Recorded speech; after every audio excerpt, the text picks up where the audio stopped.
Ahoj, Kyani. Tak už jsem doma. Ahoj, Kájo. Dneska jsi doma nějak brzo. To víš, Wagner vzal dneska autem. No já jsem vás viděla z okna. Víš co, tak já se jenom posprchuju a pak ti udělám něco k jídlu, jo? Tak to já si dám zatím čmouda na balkóně.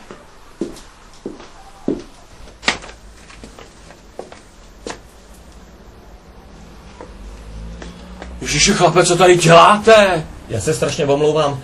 Já vím, ona to je trapná situace, ale já jsem byl u sousedky, té, co bydlí nad váma, po patro výš a... No a? Její manžel se vrátil nečekaně domů, tak jsem...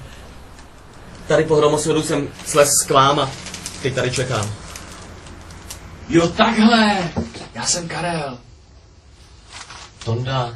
No, ale já ti dám nějaký starý hadry, ale už manželka, jo.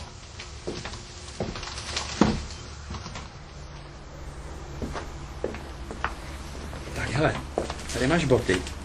Tady máš nějaký další věci, kalhoty, ani to nemusíš vracet, jo? V pohodě.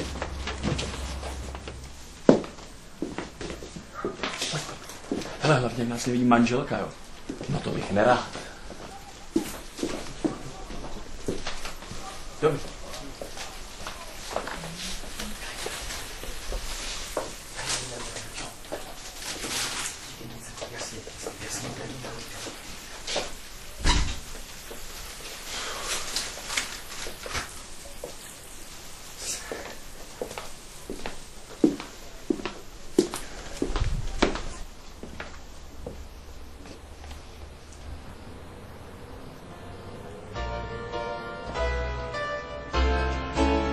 No Jano!